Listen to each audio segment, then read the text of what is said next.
nerves on his face right now, because with the black pieces against someone like Dennis, you can't take unnecessary risk. It doesn't pay off for the most part. So Dennis Lazavik, this is his first time in the winners final. He would love to get to the grand final in Division 1 of the Chessable Masters. The first to 2.5 points takes the match. We're at a 1.5 tie. The next win, it's match over. We're off. It's game 4 and a Queen's Gambit declined. Black not taking on c4. It's the Slav defense. Will we see a repeat of game 2 of this winners final? No, Dennis Lazavik switches things up. He pushes a pawn where earlier he brought the white knight out. So Magnus the first to pause, the first to think. We could still see similar positions, transpositions, but Magnus regaining his composure here. Tanya, what do you make of his body language? Really, and understandably, it seems to have affected Magnus. It definitely did. We saw him at the end of game 3. Magnus was angry. He was swearing right there. He couldn't believe what had just happened. We could see that on the camera. And now he's got to come back. But the one thing that's scarier than Magnus is an angry Magnus. And that's what Dennis has to face right now. With the black pieces, Magnus going for the Slav. He goes for this bishop g4 variation. It's not one that I've played with the black side. Robert, break down the plans for us. How do you see this one progressing? And is Magnus just trying to stop the bleeding and take this to Armageddon?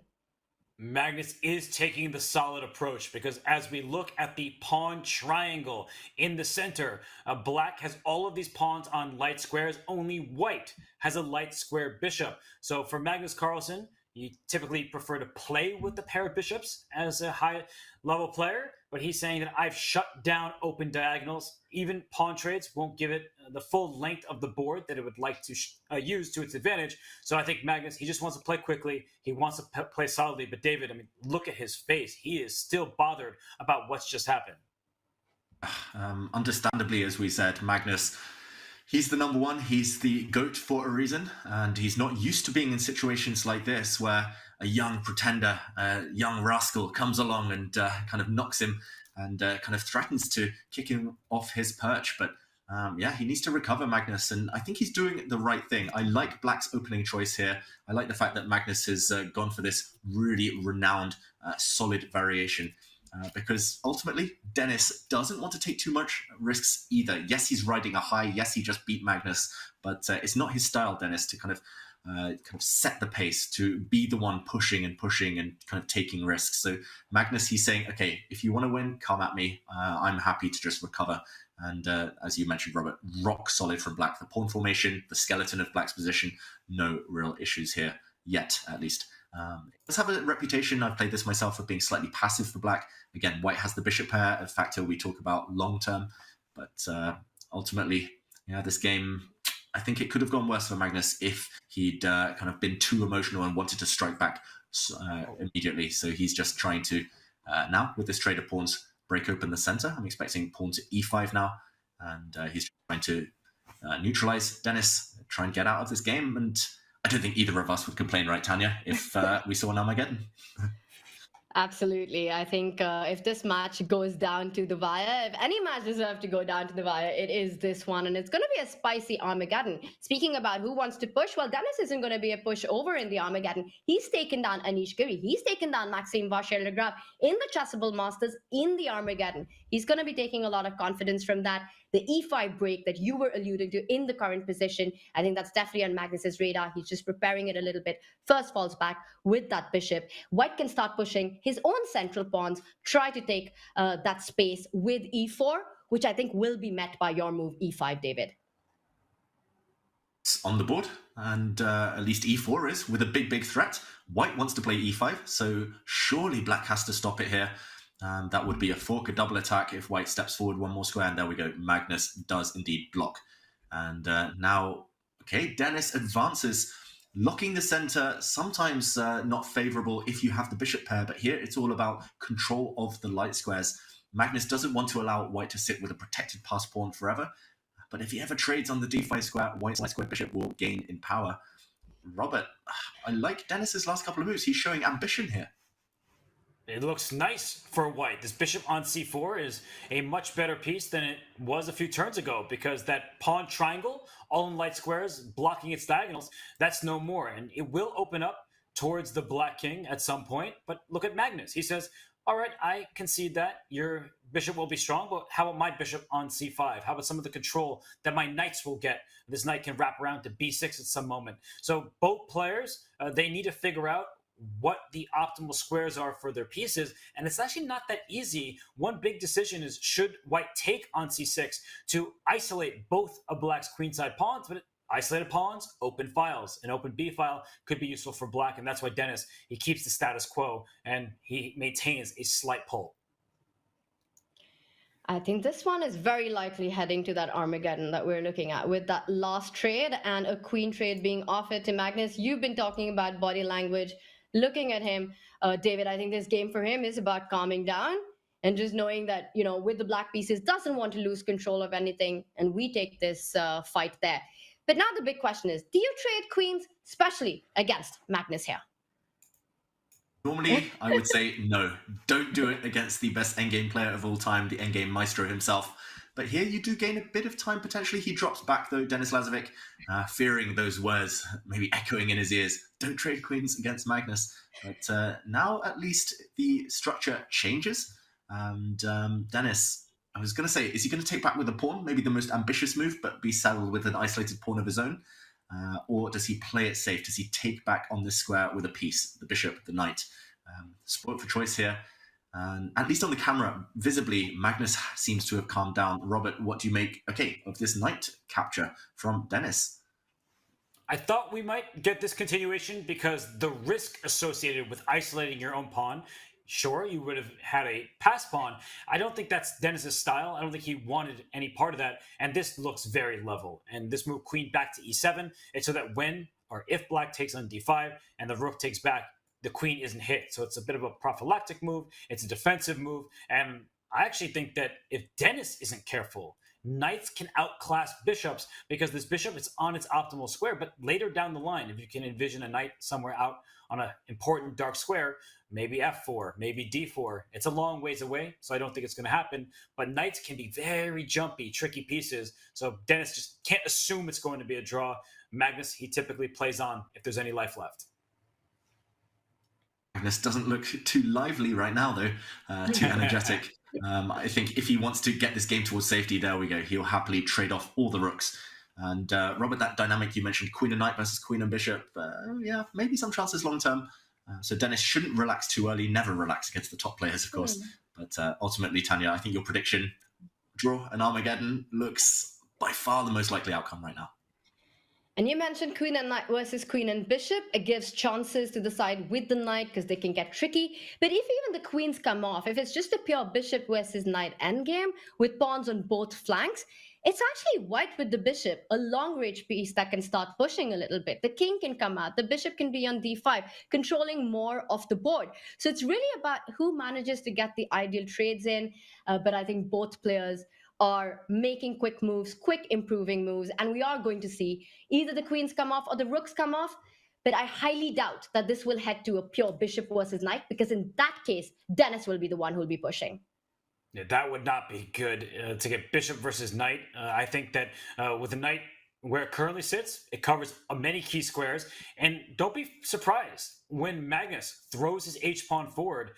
Right now is one option. He can also play on the queen side. I just feel like some of black's moves are a little bit easier to play than white's. This open d file, it looks just as strong as the open c file. But I don't know. Something about this position is making it difficult for me to see what white's actual plan is. David, do you see anything for either side, honestly, and how you can play for more than just equality? It's tough. I think ultimately the position is equal. I would have said, actually, until this last move, that Magnus is going to play his trademarks. He's going to play h5, just to tickle, pretend that he's pushing some pawns forward on that flank towards the white king. Then he might play a5, pretend he'll push the b pawn as well on the other flank. But I think Magnus's mood is different right now than it was earlier in the day. He's just happy to guide this game towards safety. And yeah, rook to d4 might be the only way to imbalance things. You pointed it out there, Robert, on the board. Rook d4 would have changed the pawn structure potentially, but now that the rooks are off, it looks too symmetrical. Look at the pawn structure, pretty much almost symmetrical. Should still be a draw, but queen and knight we mentioned. would choose black slightly if I had to. I wanted to ask the question though, assuming that this one stays level, who do you think is the happier player and who do you think wants black in the Armageddon? Wow, that's a tough one. But I think it's a really important question, David, because I think both players will try and get the result odds. They will try to get the black pieces. But then how low can you actually go to attain that? I don't know who's going to win the Armageddon bid, but I am predicting a bid around 6.5 minutes by these players. What about you, Robert? I think that Dennis, yeah, he has shown a willingness to get low on the clock. He also just brought his king out into the open. You can use your kings as weapons in the endgame, everybody, although now black is aiming at a pawn. But to answer the Armageddon question, yeah, I think that Magnus, he's willing to go quite low. He's been way faster in this match thus far. For Dennis, yeah, I feel like 7 minutes is probably the lower limit just because he constantly finds himself in time trouble and he won't have increment to rely on. So I feel like Dennis will probably end up with the white pieces. Mm. Answers, David, guys. you got to answer your question too. We're not going to let you off the hook so easily. I was about to deflect and try to dodge that one, but I agree. I think both players will be quite keen, especially Magnus now after this last game, to get the black pieces. Magnus lost with white, so why not try to get black? I also wanted to point out the accuracy. This game, I mean, it's such a high-class game, and sometimes ultimately a draw is a logical result in chess. 98% accuracy for both players. Yeah, I think Magnus would love black, and he might go lower than we expect. I think he'll be super keen to get the draw odds. But right now, a pause from Magnus, a bit of a frown on the camera. Do you think he'll try and grind this one? We keep saying tickle Dennis here, create some threats, pawn to h5. We predicted, actually, both the rook's pawns starting to march here, Robert. Typical Magnus, and he may even throw that pawn one step further, because if white responds with g4, this may be hard to visualize for some, you're just giving black all of the dark squares. So when your opponent has a knight and you have a light square bishop, how can you control dark squares if your pawns are on dark squares since they capture diagonally? So you have to be very careful here if you're Dennis Lazavik. I know that the bar is in the middle, the draw seems to be the likely result, but we've seen it from Magnus countless times in his illustrious career. You take one move off and suddenly you're in trouble. So does white stop that but give black this very important g4 square? Looks a bit worrisome to my eyes. Do you allow black to play h4 and then harm white's pawn structure? Also looks problematic. I do think that Dennis has to invest some serious time here, and he's already down almost 3 minutes on the clock. Why should Magnus just make a draw? And actually, his latest move allows black to play h4. This is risk-free chess from the number one player. And on your point, Robert, pawn to h4, if it's ever captured, Magnus will smile. He'll love that. He'll happily throw a pawn away. White's pawn structure will be totally ruined. With queens on the board, you cannot allow that. The black queen will happily, at some point, sneak over towards the king side. The black knight will have access to some outposts. So a lot of viewers at home might be wondering, why pawn to h4 for black? It's a pawn sacrifice. You're giving it away. But no, you're breaking the opponent's structure. And wow, I'm really surprised Magnus didn't go for it. But, that's me. Oh, okay. No, I'm showing. I'm showing what's happening if this game. He did not go for this. Maybe he's going to go for it later. But I just wanted to highlight that f4 and the dark squares. So b5 was played. So, no, I guess, David, you are correct. He didn't go for it. But is it going anywhere? I guess is the question, Tanya. I want to just highlight the idea behind this last move, b5. I think after h4, Dennis intended to play queen to c4, which is why he made this retreating move, bishop to b3. We've been talking about the different trades in the position, that how a queen trade would actually favor white. So b5 was a really nice prophylactic move by Magnus, taking away a key square, which would have forced a trade because it's not only offering that queen exchange, but also that f7 weakness, which is why Magnus did not rush with h4, played b5, controlling the square, and now Dennis is offering a bishop trade on d5. And I think if Magnus picks this up, are you gonna go into a king pawn ending? Will you calculate that? Well, none of that. Neither of the players want it. Magnus steps back, attacking the h3 pawn. The king comes back, and we're expecting that move h4 to land about now. Especially if Magnus wants to win this game, or if he wants to keep any winning chances alive. But feels like hesitation here, Robert. Indecision from the world number one. Magnus just drops his king back. Doesn't necessarily improve things. He's coming towards the center, hinting he might take the white bishop, but still yet to go for that h4. Why do you think he's waiting? Why isn't he pulling the trigger and going for it? Well, thank you for the hint, because I was thinking that knight takes d5 made white's life easy, but you're absolutely correct that especially if the queens come off there, the black king can dart to the center, and black may just win the pawn where it lands on d5. So white needs to be very careful. I'm not so sure about some of these decisions from both players, frankly, but the pawn on b4, is it a weakness? Is it a strength? You do get a pawn on a dark square. Your bishop can't help defend that later on, but that also freezes black's pawn on a light square, so your bishop can go after that. This is Magnus Carlsen. Will he push? Will he press? Tanya, it does feel like his style of endgame here, but is there enough life left? And that's the big question. Is there enough life left? Are there enough pieces left? And to my eyes, it just feels like you don't have enough resources to make that much of it. But that said, with this bishop on d5 still under pin, with this bishop on d5, always this trade being offered, I think this is the best position that Magnus has had all game. And it just comes down to how ambitious will he feel? Does he want to play this out till the very end? Does he want to go into an Armageddon? Or is Dennis Lazavik getting ambitious? F4 was not a move on my radar. Oh, Robert, I see the expression on your face. I think it matches mine. I mean, this feels desperate. F4 looks ambitious, but it's also going to weaken the white king. The white pawn structure is never going to be intact anymore. Huge gamble there from Dennis Lazavik with 2 minutes left. And I think for Dennis, he was tired of sitting and waiting, feeling like Magnus was getting the upper hand slowly but surely. But f4 here, and even if you swap pawns on this square, that now the dark squares are really vulnerable in a move like queen c7. Maybe you could start with queen c7 in some of these positions as well, because the white king is exposed also on the second rank. So I don't know about that decision. The engine, the evaluation bar, it says that it was incorrect. But maybe it will pay off because it does muddy the waters, so it's not just one-sided in Magnus's favor. Idea on the board. I like the fact that Dennis pre-moved g takes f4 because every second counts at this point, down to 2 minutes, and queen c7, hitting that pawn, just hinting at coming in and behind. That's the most uncomfortable thing in chess, when an opponent's queen is down, kind of in your grill, down on the first, second ranks. And I mean, pretty much unstoppable. The black queen is coming in one direction or the other. Yes, white can go and take the b5 pawn, but you might just get checkmated along the way. So you have to be really careful. Now, this is where queen and knight, if they get to attack together, will be so dangerous, right, Tanya? White's bishop might not be able to participate in the defense on the dark squares. Yeah, some really big committal decisions taken by Dennis the last couple of moves. And I think what he's calculating right now is, can he force matters? Can he go e5, forcing the trade on d3? But you have to be really careful. Forcing the trades on d5. You have to be super careful because that allows black's queen to infiltrate. You might lose the a3 pawn with checks. And then are you in time to give perpetuals? He doesn't go for it. He falls back with the queen, defending that f4 pawn. Robert, you don't like this move. Well, the blue arrow tells the full story here. Queen d6 freezes white. The queen went to the pawn f4's defense. Now, queen on d6 threatens knight takes e4 because the bishop on d5 is pinned. And in certain endgames, you can even just take this bishop on d5. King e7, it was a miss. This deserves the X. Sometimes I throw that X out the window and say, no, that's a perfectly fine move.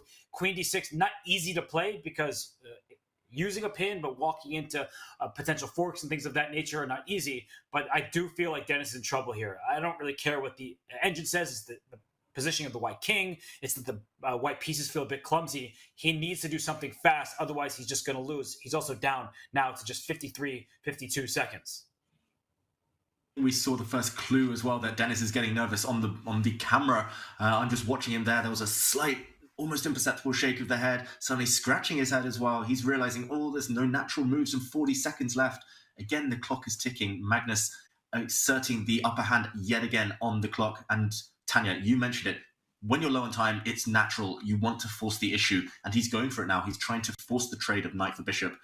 What do you think? Is this going to save Dennis?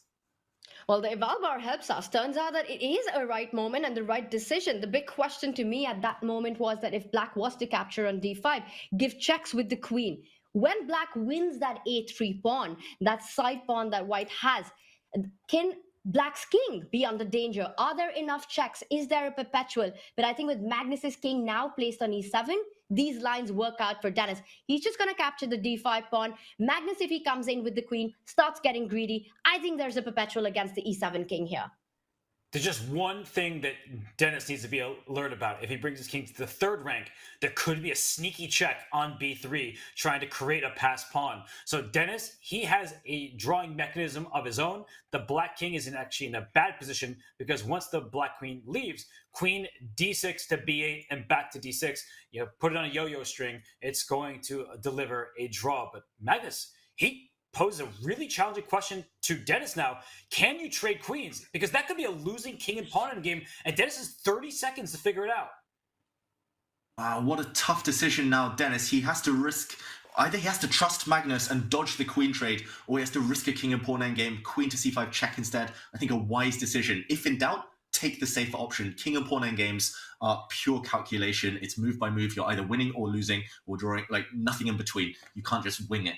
So queen to c5 check. Now the black king, Tanya, you mentioned it's not entirely safe. Do you think it's going to step forward? Is Magnus going to be feeling brave? Wow, there we go. He answers the question for me. And a mistake by Dennis. He moves his own king forward, but this gives Magnus the time to actually infiltrate with his queen. And now I think the point is that he can go pawn hunting because Black's king is going to march up the light squares and be safe, and there might not be a perpetual then. That's exactly what's happening here. But the players, they don't have any blue arrows. They don't have an evaluation bar to the side telling them that this is the moment. But for Denis Lazavik, he's been hanging on by a thread for the last bunch of moves here. Queen d3 check. And as you said, Tanya, the king, by thread and needle, can use those light squares, and it is going to be a problem for white. And the king g3, what a natural move to play to avoid any kind of queen trade. Queen d5 was going to offer queen trade with black's king in a favorable spot. David, will Magnus find queen d3 first and king f5 second? Yes, because, Robert, I want to point out, don't play king f5 now. If you play king f5, enter with the black king, you lose on the spot. The white pawn will step forward to e6 with a discovered check, and you have to retreat with the king, taking this pawn. You get mated in the center of the board. So process of elimination, you cannot advance your king first. You have to go for a check, and only then, once your queen is safe, drive forward with your own king. It's a race between kings right now. And Magnus, we think he's going to go for it. Do you see the blue arrow here? G5 check. I assume if pawn takes g5, there might be queen c4. Is that one of those ideas that you can play to force the queens off the board and get a pass pawn? That is incredibly deep, and it goes to show that pawn quality, it often outpaces pawn quantity, and especially in an endgame like this. If g5 check is played, I'm going to freak out because that just looks impossible. There are no protectors of that square, and white has two pieces covering it. We're all going to fall out of our chairs if g5 check is played, but Magnus has 25 seconds. Always look for checks first. That's the moral of the story. Either they're very good or you rule them out and you look for something better. But, okay, he's really going low on the clock. He plays the more natural move, king to f5. Missed opportunity, maybe winning there, some checkmates or queen trades. And now, wow, blue arrow says the best move to keep the balance, the only move, is to give away the pawn, and Denis has done it. He's going for perpetual check. Can the black king escape from the white queen's gaze right now? Ooh, no more checks suddenly. Why has he sacrificed the pawn? Why is this genius? Because of the king march. Now it's Denis being brave and adventurous with the white king. Yeah, I didn't see another check, and I was really surprised. But like you said, the black queen needs to defend all these checks, and he goes pawn hunting, but now there's got to be a perpetual. Now you start just checking the king, and you don't allow black's queen. You probably give a check from c5, making sure that the black queen cannot come to defense. He does exactly it. That. We're going to be careful, Denis. The black queen can swoop back to block some of these checks, as she just does there. And Denis, did he miss that one? He leant back in his chair. 2 seconds. He's playing purely on the increment now, shaking his head. The black king is going to slide away, slink away to safety, and the white king might get checkmated. Be careful here. He offers a queen trade. What an offer! And it's a draw. So it was brilliant by Denis Lazavik. Apparently, this is a hold, but not after that movement. He had to play b5 a moment ago. Now it's too slow. Start a race, Denis Lazavik, but he had no time to calculate, shaking his head. Now the black pawns are going to march forward to victory. Heartbreak. He was one accurate move away, so close, but Magnus is going to do it. Endgame magic again. Now we And go, Magnus Magnus takes it. Carlsen. So close, but not close enough as Magnus Carlsen works that endgame magic. Pure instinct there from both players at the end. No time on the clock, but it was Dennis who made the final mistake in a complicated queen endgame. We can forgive him. It was a difficult position, but he ultimately did let it slip right at the death after great defense. But Magnus